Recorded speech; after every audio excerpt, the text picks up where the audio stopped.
All right, good afternoon. We're going to make a recording today about multi-record tables. So you first need to have a multi-record table that you want to build. Multi-record tables record history.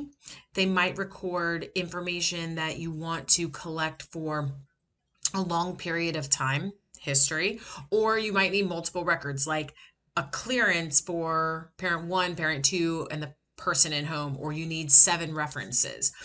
So the table structure for SAM is here under tables and fields. Most of the tables that you see here are multi-record. Those that are not have this little symbol, the little tilde symbol at the end of it. So you can click on any of these and create a multi-record table. We are today, though, going to go ahead and start from the beginning. And under advanced options, I'm going to create a new table.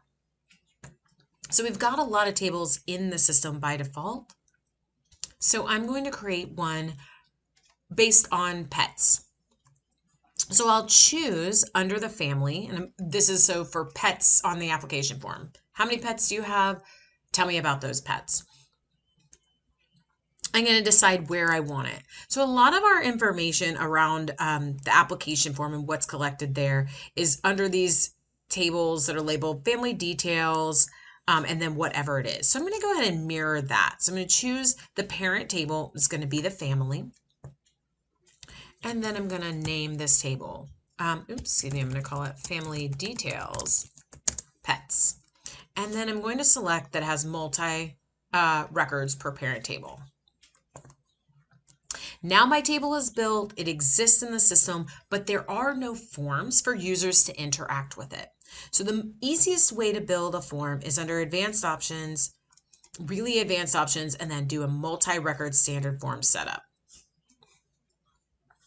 This will create all of the forms needed to view and edit one at a time internally for your team. So I'm going to put this on the domestic family page. It's going to be called, and actually I'm going to put it right over here on the case details page. I don't really think it's information that needs to be visible on the home page, or I'm assuming the cover page.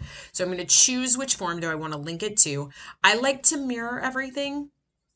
So not only the connections, but the fields get added together. And then what I'm going to call it is pets on the sidebar. And I'll show you how these connections exist for records as well. When I get to the first screen to add fields, SAM has an empty form. It is taking me to the add edit details form, and linked up here I can see the sibling forms. So what is it mirroring on? And it's the overview. And from the overview, I'm going to right click, open in a new tab. I can see that form, and I see that this the field layout is derived from the add edit. So I'm going to go back to here to actually add fields to this form. So I'll add a field. Now, the only fields that are built on a table at this stage in the game are those that are automatically entered by SAM for tracking, for auditing and tracking and modifications. So most of our fields, we're going to be creating brand new fields to the system. So I'm going to use this link here. I'll call like name of the pet. Down here at the bottom and click submit. And then I'm going to choose what type of field type. I'm going to do a text box field. And a name field is regular size text box will be fine for this.